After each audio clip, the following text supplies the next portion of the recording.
I'm Ben Weingarten. I'm Emily Jashinsky. I'm Inez Stepman. And I'm Josh Hammer. And this is NatCon Squad, where common good and common sense meet. NatCon Squad is produced by the Edmund Burke Foundation, the home for national conservatism. Subscribe now on iTunes, Stitcher, Spotify, YouTube, or wherever you get your podcasts.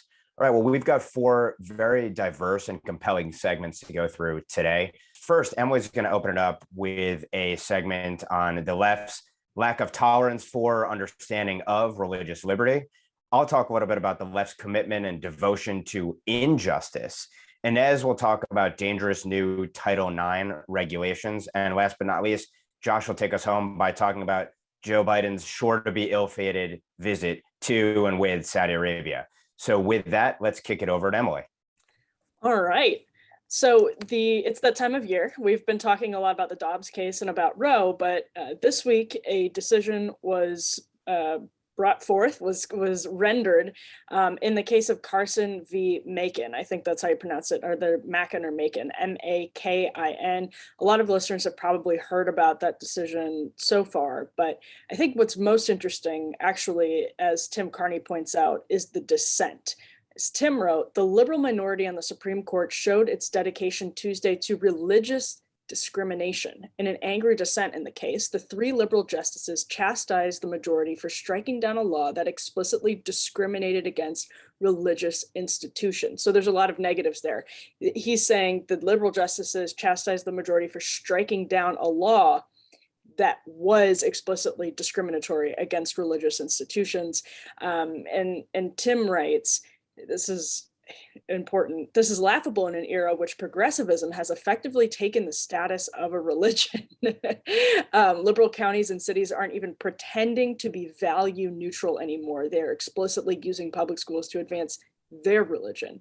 So I think even more interesting than the majority opinion in this case, which obviously struck down this clearly discriminatory law, is the dissent. And we have lawyers here that don't include Ben, as I misidentified him as a lawyer on a recent edition of Federalist Radio Hour. But unfortunately, we have two other lawyers here in the form of Josh and Inez, who can probably weigh in on the legal merits. But I do think it's worth saying, and Tim points this out repeatedly in the Washington Examiner, that it is insane to interpret the Constitution in the way that the liberal justices are.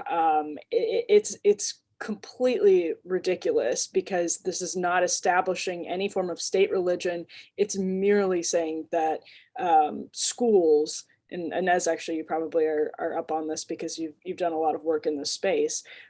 Schools can have religious affiliations. They don't have to have any particular religious affiliation. This is not about Christianity or Judaism or Islam.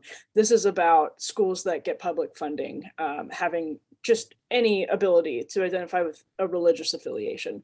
So to interpret the Constitution in a way that just basically shoves religion out of public life is bizarre, and I think a very telling, I guess, indication of where we are as a country. And I'll add one open question that maybe everybody will ignore, or maybe people will have thoughts on, about how we're organizing our conversation or our policy direction, sort of in the new right space, about religious freedom, about religious liberty, about what Patrick Deneen has written on going forward when it comes to the role of religion in the school. And so maybe there are additional thoughts to bring in on this. Maybe somebody has a contrarian take, but with that, I'll toss it open to the group. What on earth does it say about the country that the liberal justices were so upset about the majority opinion here? Well, I can give the background here on this actual program, right? So Maine has, along with one other state, they actually have these very old programs or tuitioning programs that go back more than 100 years. We think of school choice programs as sort of a modern iteration.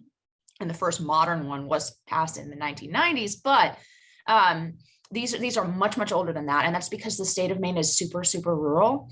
And so what often happens is that there is not enough, there aren't enough kids in a given town to support a public school. And so what they have been doing is giving tuition grants to kids from rural towns if you qualify in one of these towns, and they've been doing it for well over 100 years. However, in more recently, in the 70s, they passed a law saying that you could only choose a secular school, right? So they edited that law, that initial tuitioning program that initially you were allowed to go to any school, including a school attached to a church or any house of faith. And so they actually changed that whole system to exclude, as Emily says, discriminate against religious institutions, right? So that's what's at stake here. There's been a lot of really bad reporting about this. I've seen headlines that say that they struck down a school choice program. That's obviously not true. That they're not. I've seen other headlines saying they have to have a school choice program. That's also not true.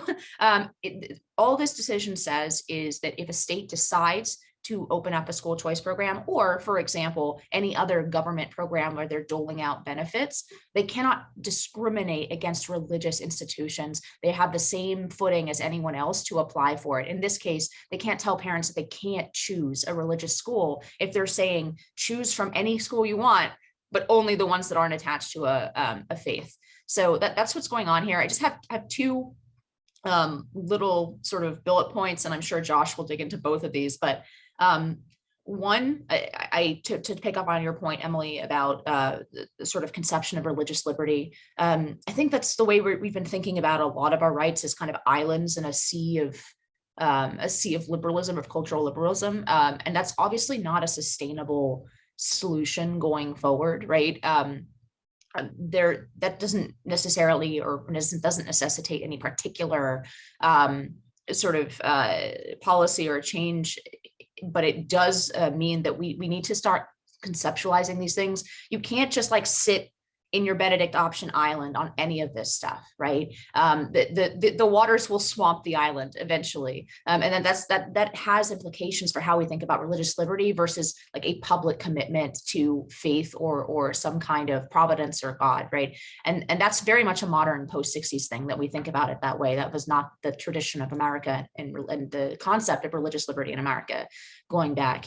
And the second thing is, there's a very sharp tension, and you pointed to this, Emily, between the definitions of what a religion actually is in the Establishment Clause versus the Free Exercise Clause, right? So we have all these decisions, mostly from the 60s, for example, draft dodgers, right, saying that the definition of religion is very, it's very expansive, right? It could be just deeply held commitments. It could be a worldview, right? So that obviously something like wokeism would actually probably qualify as a religion underneath some of these, for example, cases about whether or not you can get an exemption from the draft.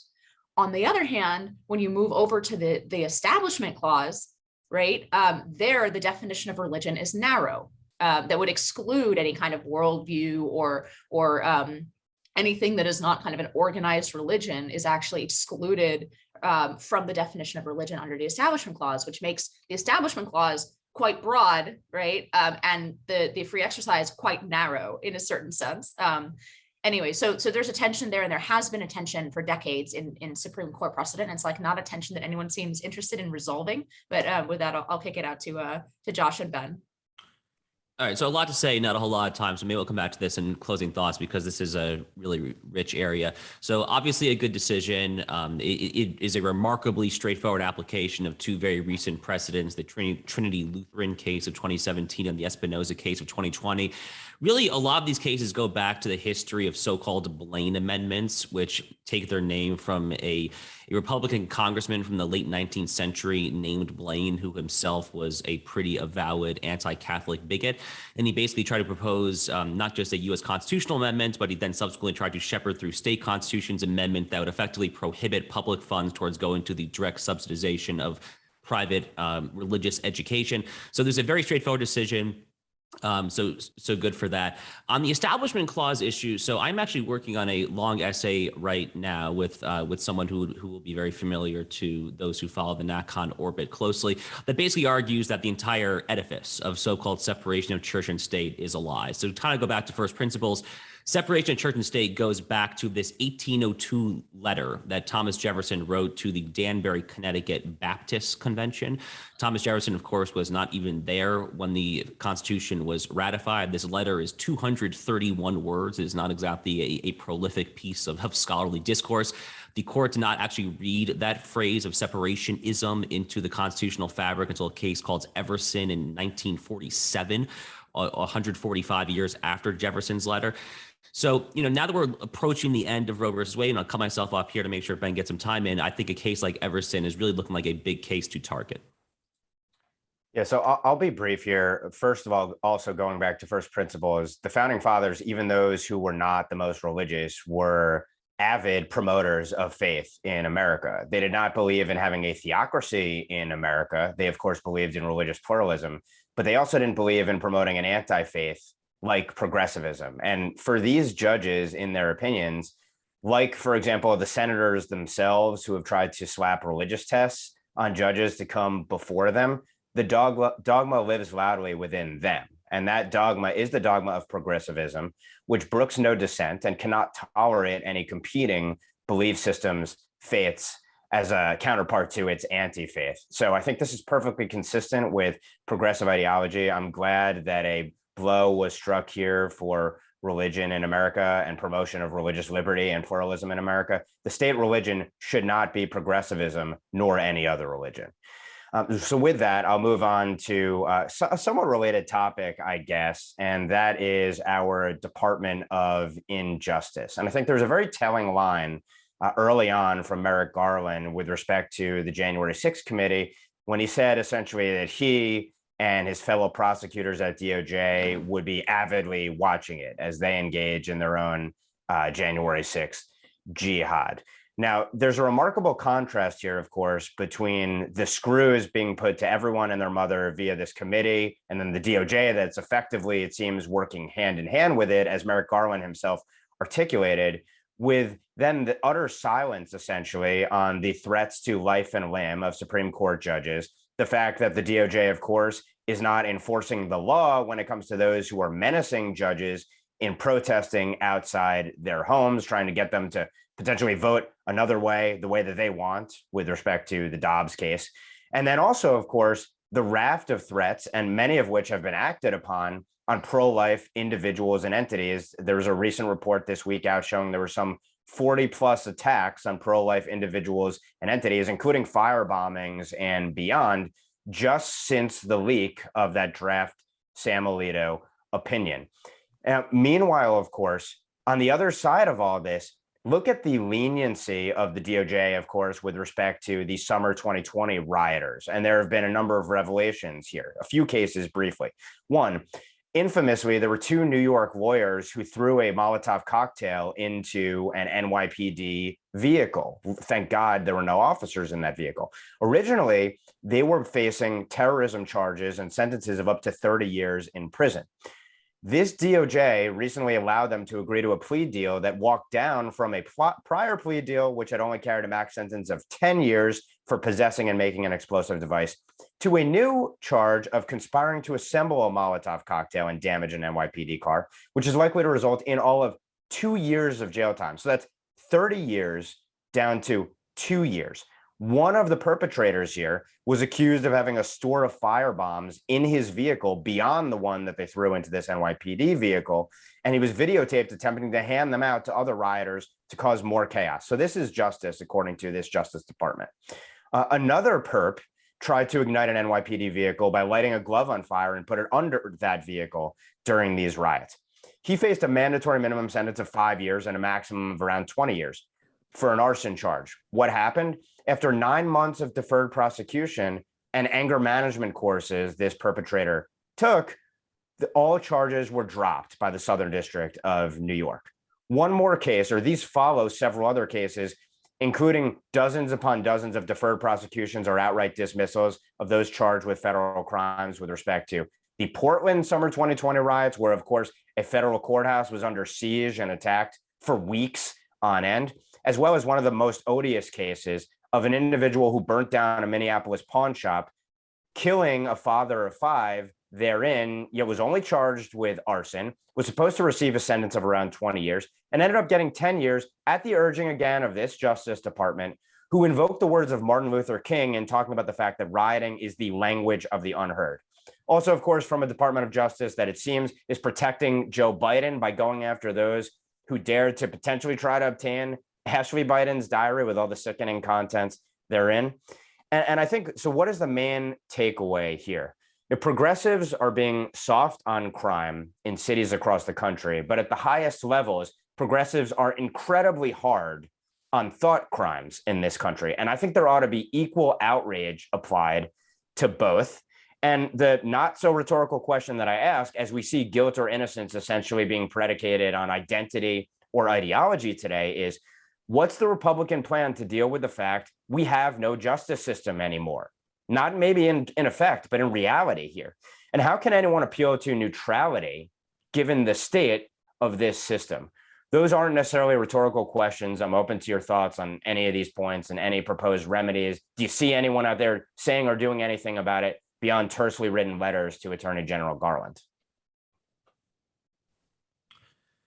So the illusion of neutrality, I think, is the natural place to start here. And this kind of ties into the broader concept, which obviously is a leitmotif on this podcast basically every week, of understanding what time it is in America. I actually was in New York City this past week. On Sunday night, I did a Tikva Fund debate against a very young kind of law student, really sharp writer by the name of Tal Fortgang. And the resolution was resolved to use state power to promote the common good. You can obviously guess which side that I was on. But the idea here is that even if you don't necessarily agree that that is what an ideal state should look like, in the year 2022, given what we are up against right now, some sort of overshooting the mark at minimum is necessary to stabilize the equilibrium. This is actually kind of the crux of a recent Substack piece that Abigail Schreier wrote that I saw is up at the NatCon website that I think she titled "In Defense of Political Escalation."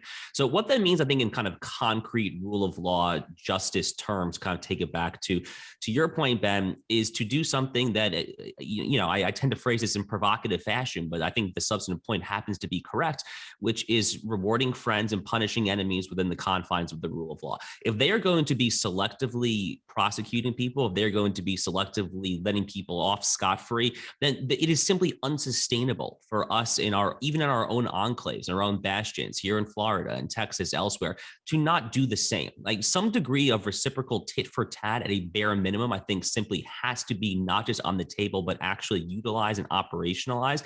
Even if that is not necessarily what is ideal in a quote unquote liberal society, at a bare minimum to try to stabilize and get us back to something remotely resembling the status quo. Yeah, I guess I might disagree slightly with Josh. I mean, this is one of the most fundamental things that brings stability in any kind of democracy or republic, is a belief in the rule of law. And that's eroding for very good reason, as Ben just laid out. I think he made some great comparisons in how the neutrality of the application, even of the criminal law, is eroding, which is, I think it's one of the worst trends among many bad trends in America. I think it's one of the worst trends. The problem is once you lose the rule of law, it's not very easy to establish again.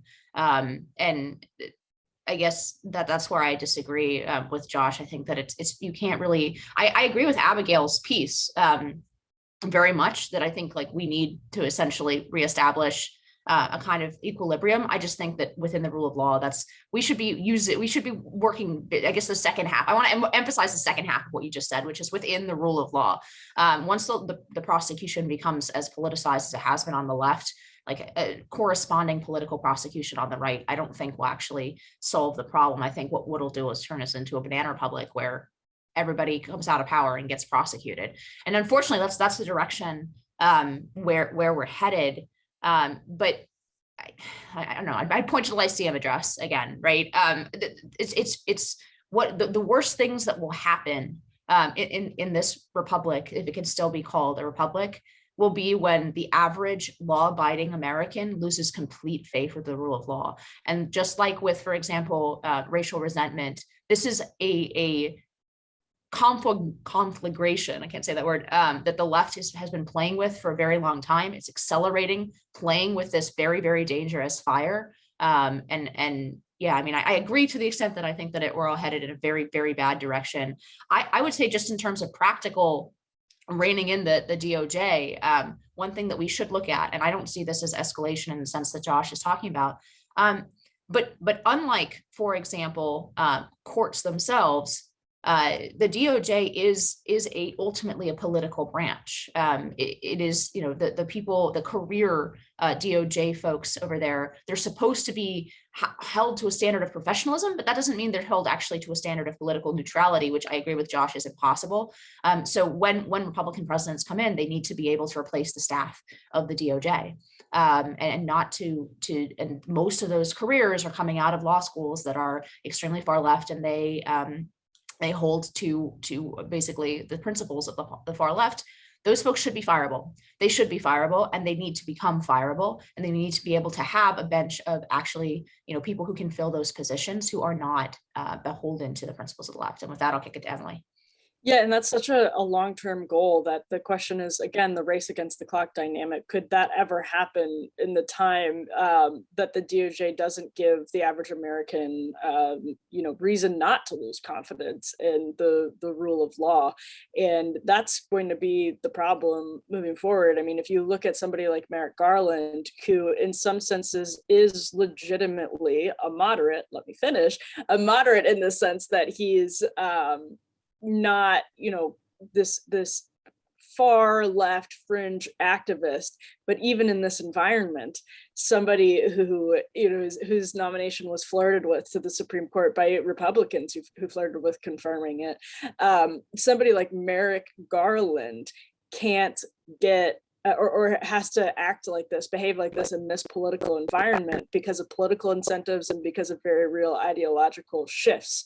Then you know you're in trouble. You know, you really, really know you're in trouble. And so until those incentives are gone and that shift is, you know, maybe moving into a different direction, the people who would staff the DOJ, the people who at every level, so appointment level on down to careers, man, we're going to have a really hard time beating the clock in that race. So just a sort of dour note to end on, and I'll kick it over back to Ben for any final thoughts on that.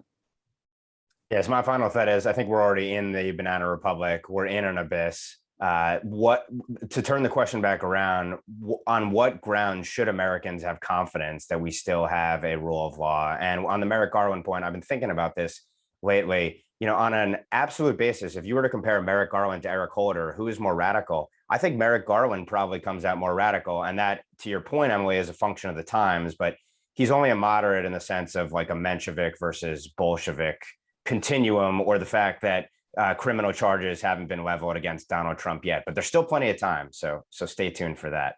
And on that note, I'll turn it back to Inez. Yeah, I'll just answer Ben just one sentence. The jury system. The jury system is, because it's connected to the American people, and it is a small d democratic part of our court system. The jury system is actually quite, I think, has been quite encouraging in the face of politicized prosecution, for example. But moving on, we have Title IX regs, and I know I've talked about these Title IX regs before, but that's because they are dropping, I think, on Thursday. That's the best information from the Department of Ed. So it looks like these regulations will be dropping on Thursday. This show airs Friday, so if I'm right, you'll already know. But unfortunately, these are massive regulations that are going to affect basically every school in America in very, very negative ways. There are 3 buckets of changes that these regulations make, each of them massive enough on their own to be well beyond the power of unelected bureaucrats who are making them. They ought to go through Congress, but they obviously are not. They're just doing this with the stroke of a pen.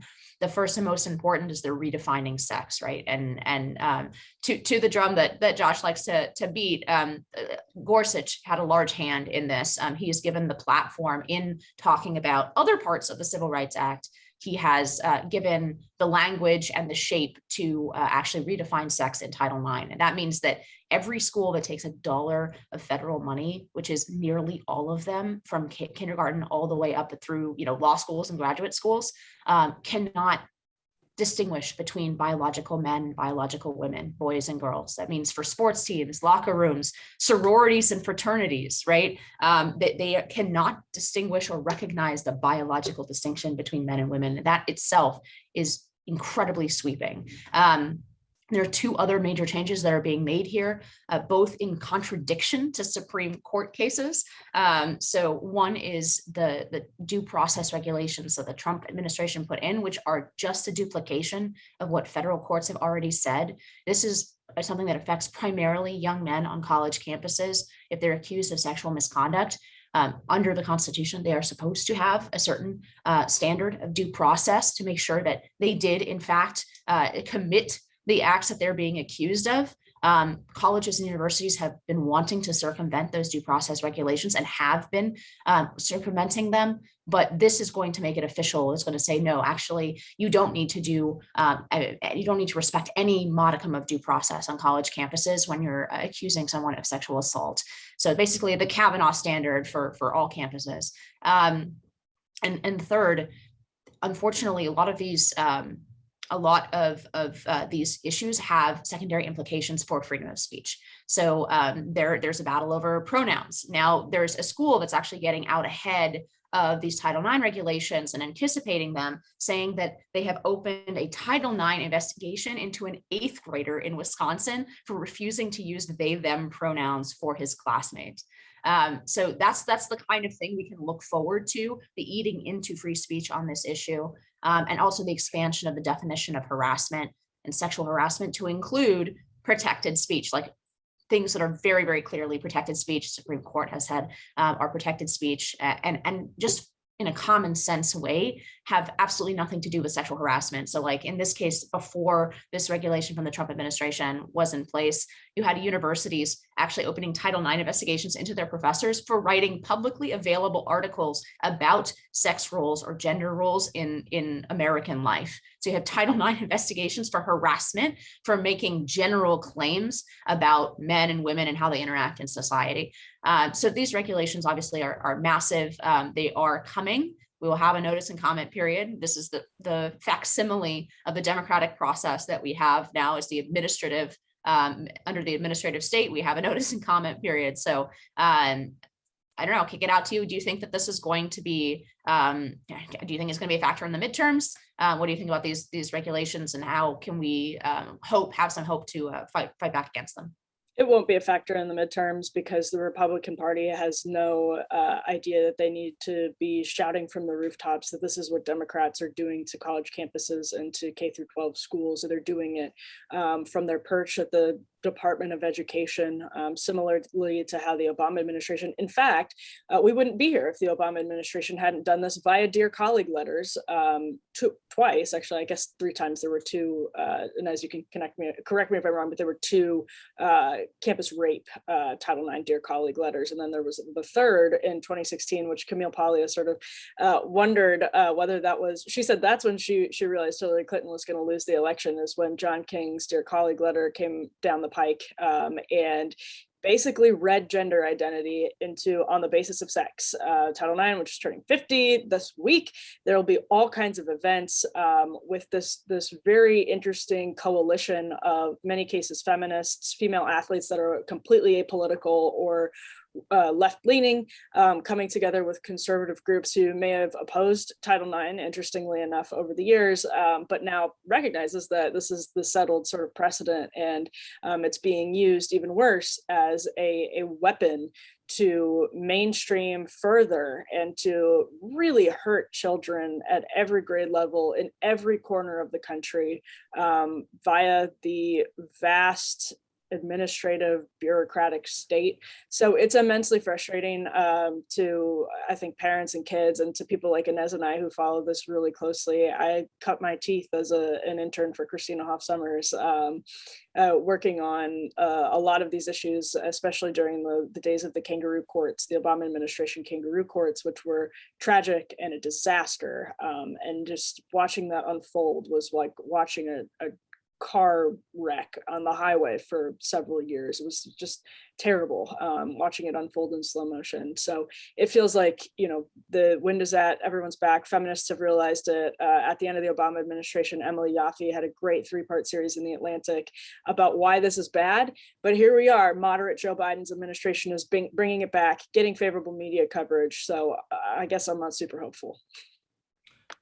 Right. So obliterating the most rudimentary distinction in the human species between the male and the female, I mean, just to call this like social transformation without representation, I think would be underselling the point.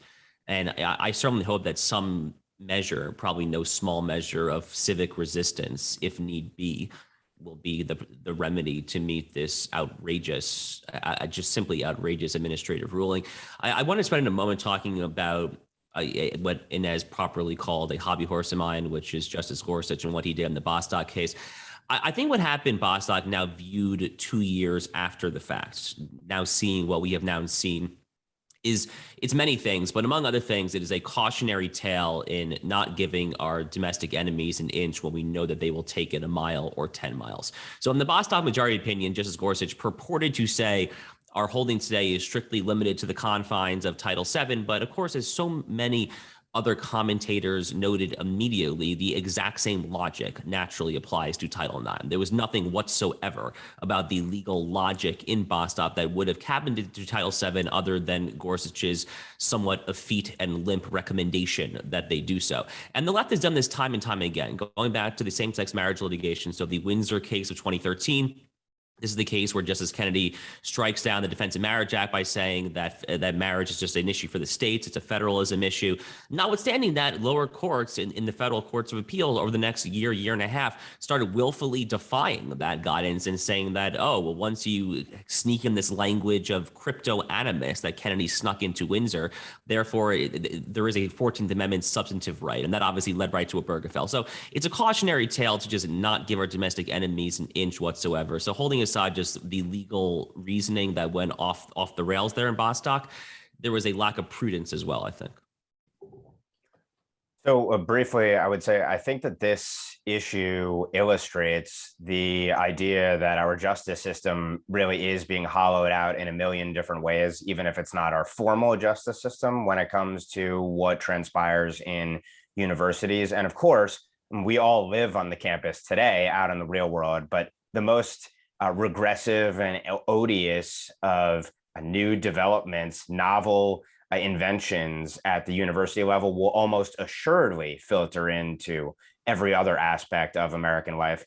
I also think it's a point well taken on Inez's part with respect to the free speech aspect of this. You know, it's worth noting there's been bandied about this new Disinformation Governance Board 2.0 to be headed by Kamala Harris, which deals with gender-related speech, and of course is going to be used to try to push big tech companies to do what they're already doing, which is censoring the likes of libs of TikTok and beyond, those who engage in wrongthink with respect to radical, progressive gender/sex ideology.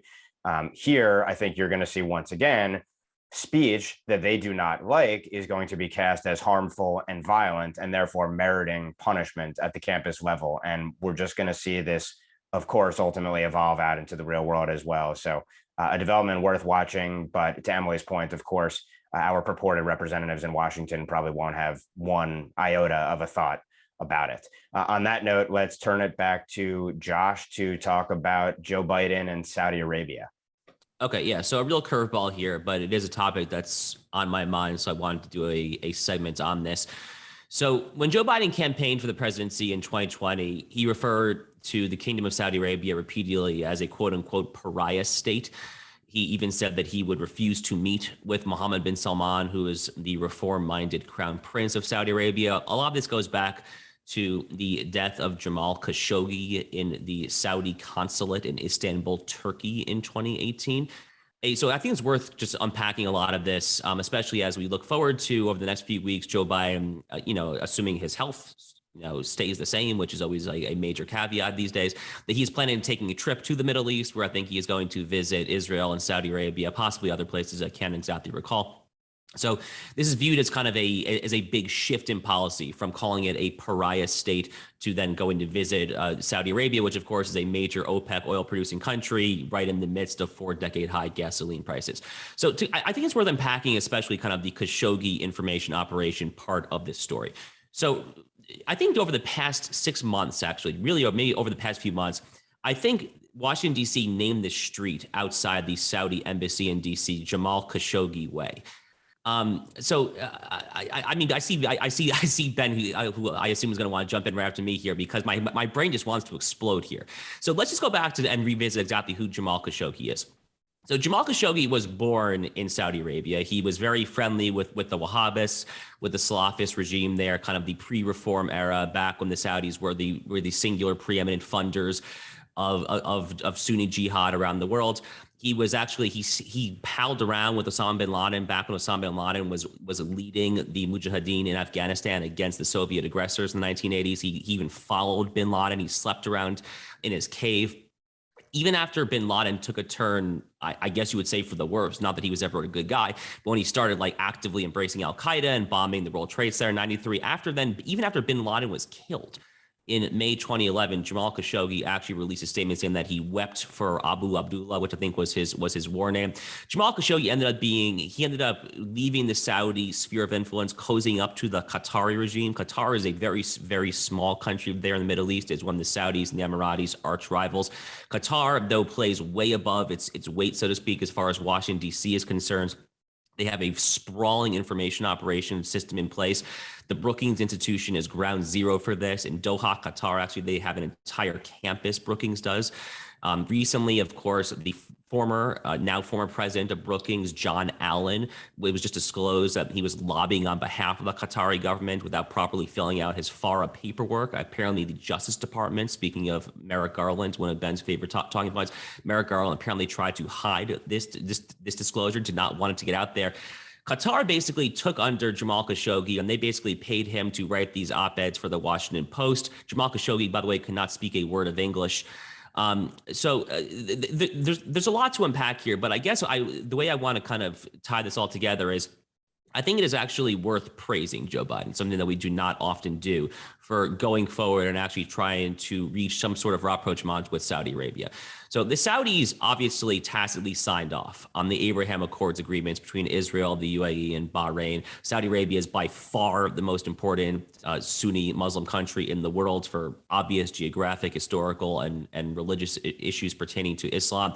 Without the Saudis' tacit approval, the Emiratis or Bahrainis never in a million years could have gotten away with that. To this day, the Saudis are closely working actually with the Israelis, or at least as closely as they ever have been, on military and intelligence related issues, which, oh, by the way, is taking on even heightened importance these days as Iran inches ever closer to the nuke. And there's really no country in the world other than Israel that hates Iran quite like the Saudis do. So good for Joe Biden for visiting Saudi Arabia, for trying to put the Jamal Khashoggi Qatari Washington Post information operation in the rearview mirror.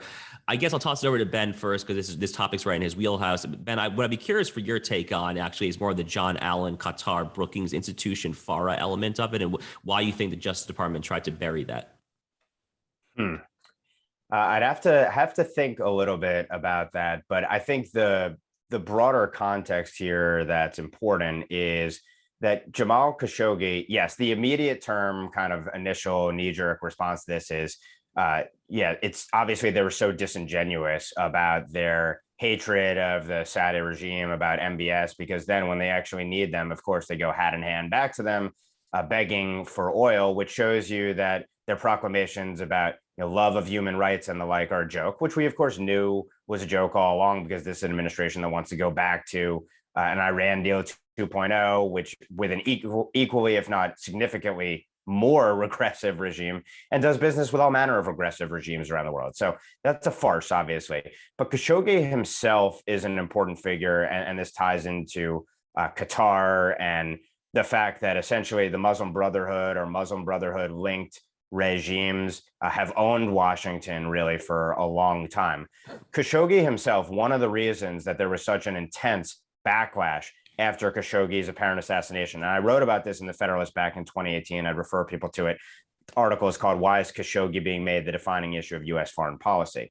is because Khashoggi, in a sense, personified the exact national security and foreign policy that our establishment loved, which is wanting to incorporate the Muslim Brotherhood into our policies and elevate the Muslim Brotherhood in the Islamic world, as well as aiding, abetting, and enabling Iran as the preeminent Shia force in the region. But essentially, it was promotion of Islamist forces throughout the region, was certainly officially the Obama-Biden administration's policy. And Khashoggi represented that almost singularly. Khashoggi's falling out with the Saudi regime in part was because it was no longer, certainly under MBS, a pro-Islamist regime. Obviously, this is all in shades of gray here when you're talking about any one of these regimes. But Khashoggi was used as a cudgel to attack the Trump administration, in part as a backlash against its counter-Iran policy, which involved helping build up a U.S.-Israeli Sunni Arab regime alliance as a bulwark against Iran, which, by the way, would allow the U.S. to extricate itself from all manner of disasters within that region. So the attempt was to use Khashoggi to undermine that entire counter-Iranian plan. And in that counter-Iranian plan, you have to look at Iran's allies as well, led by Sunni Islamist forces, despite the fact that many will claim that there are no ties between Sunni and Shia Islamists. That is ultimately all wrapped up in, embodied in, personified in the information op to use Khashoggi as a cudgel against Trump and to try to destroy the burgeoning U.S.-Saudi relationship that transpired during those past 4 years. So as with respect to John Allen, Qatar, Farah, and the like, it's unclear necessarily who is playing what angle here. But what I would say is that it is illustrative of the fact that our many think tanks in Washington, D.C. and beyond have, of course, been compromised by all manner of powers, which the Islamists have used to great effect over the many years. Well, I was just going to add that I don't have much to add to what both of you said, except for that it's incredible what degree the proxy war has taken with money pouring into Washington, D.C., that the head of the Brookings Institute, the reporting on this, I think it was first in the New York Times, is really incredible. The documents that were filed alleging that he basically did not properly report the work under FARA, which has entangled a lot of top people in Washington over the last few years. It was not usually enforced until, of course, they decided they wanted to go after sort of Trump folks for FARA violations. And then other people have gotten caught up in that dragnet, people on the left, like this gentleman who is now no longer the head of the Brookings Institute. But it's remarkable how many major institutions are completely compromised, to use Ben's word, bought and paid for by foreign interests. And the conversation with FARA is often, people need transparency, right? Like this, the point of FARA is not to outlaw foreign lobbying, foreign influence, but to increase transparency. I think there actually might be a conversation to be had about whether it should be legal to take this money and do this lobbying work. Yeah, just 2 great points before we wrap up. One, of course, the obvious point is that this shows the limitations of the foreign policy blob. The fact that there really was a type of new Middle East emerging under Trump with the Abraham Accords, right? That was supposed to be impossible, right? We had to solve the Israeli-Palestinian problem before anything could happen in the Middle East. Everybody, quote unquote, knew that, working for the State Department or elsewhere. That turned out to be complete bunk. And I think that has been the theme with so many of our elites, right? And the decisions they've made in the last 30 years. 2, this is an obvious point, but it just has to be said during this segment. If the left were serious about not being dependent on regimes they despise, whether that's Saudi Arabia or Russia, they would be much friendlier to domestic production of American energy and American energy independence. So an obvious point, but nevertheless a point that needs to be made every time we're talking about these things. But with that, let's move on. Yeah, so we're now at parting shots. If anyone wants to jump in, I'll be brief in my remarks because I filibustered a little bit there. It just happens when Khashoggi comes up. Okay, yeah, well, I mean, I'll hop in on the previous segment as well. So just to about Saudi Arabia more generally speaking. So obviously this is not a bastion of human rights, to put it mildly, but I have to say that I find the argument against warmer U.S.-Saudi relations, especially at this moment, to be utterly baffling.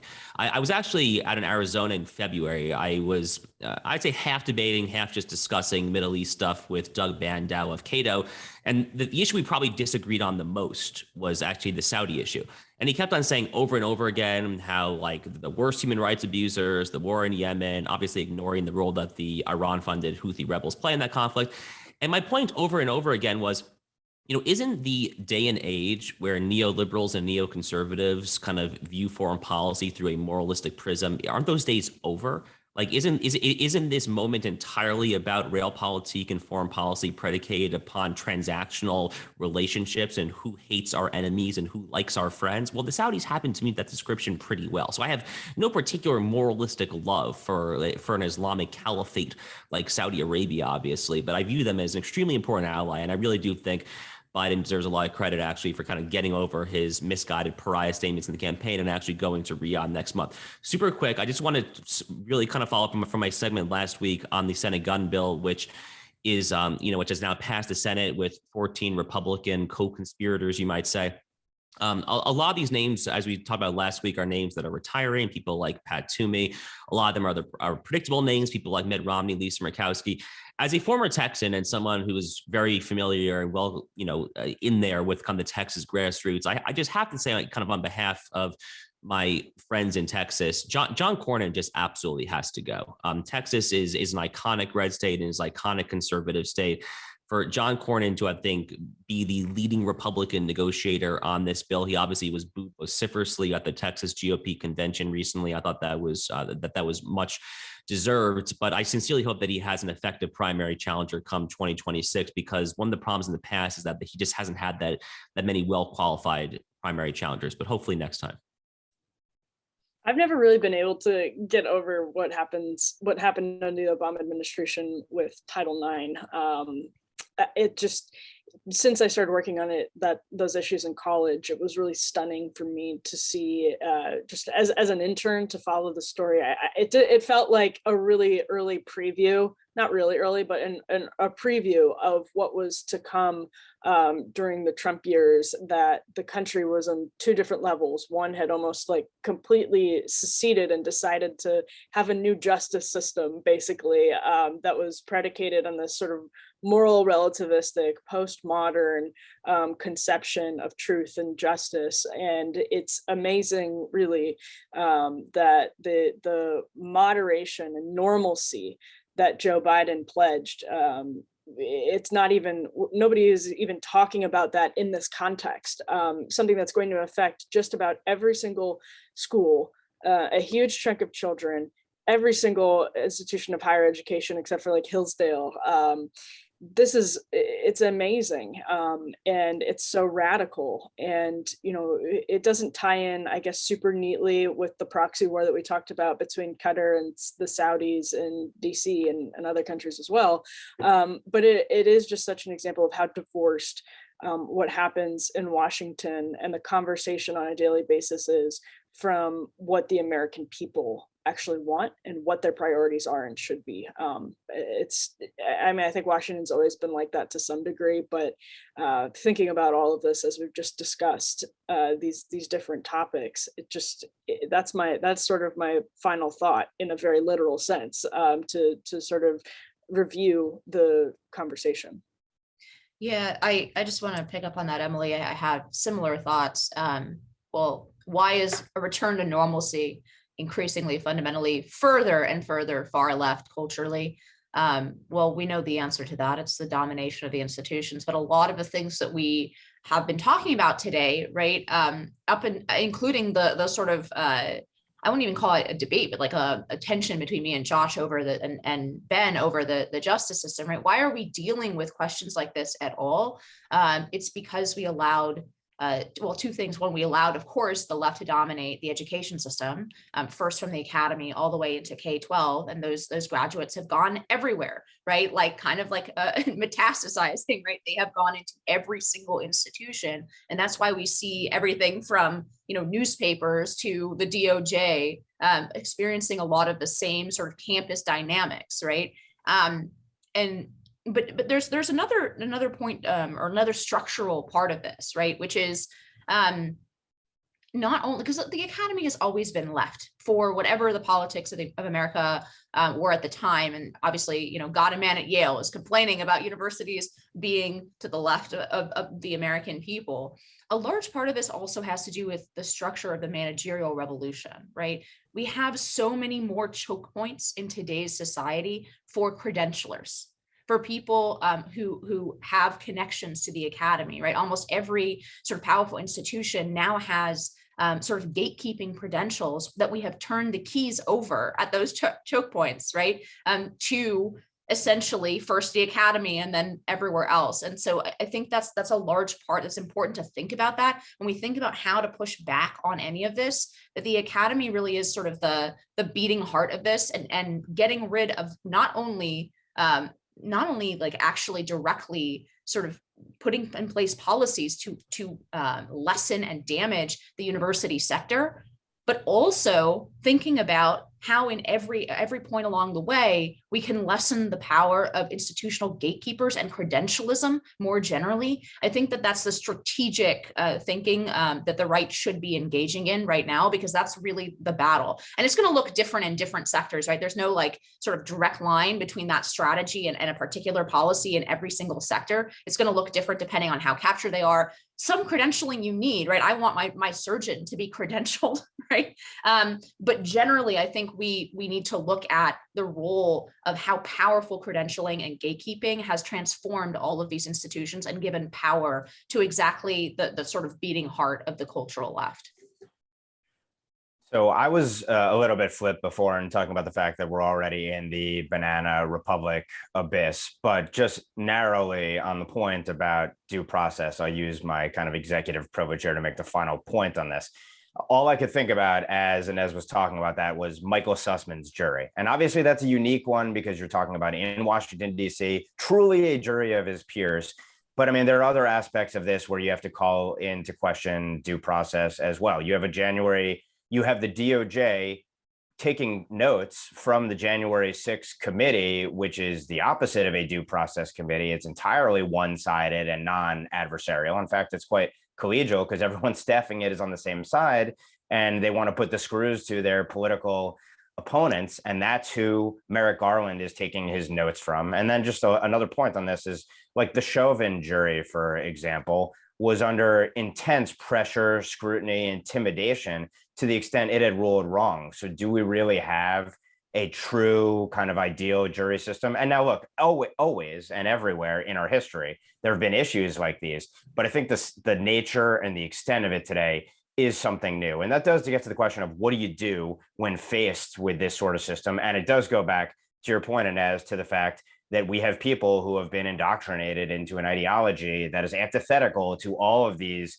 kinds of bedrock institutions, norms, principles that our system is based on. So you can have the best system with the most narrowly tailored and perfectly written laws, and it doesn't matter if you don't have people to keep them, obviously. And that gets me to the point of, to Josh's point, practically, we do need to think about what kind of pressure points can you push on the other side that would cause them to change their behavior consistent with the law. But then even if you could fire every single administrative stater tomorrow, would we have people to staff those agencies that would still exist at the end of the day? And that points to a broader problem, practical problem that we have as we try to deal with these more philosophical and high-minded ones here. But in any event, on that note, on behalf of Josh, Emily, and Inez, thanks for tuning in. I'm Ben Weingarten. We'll catch you at the next NatCon Squad.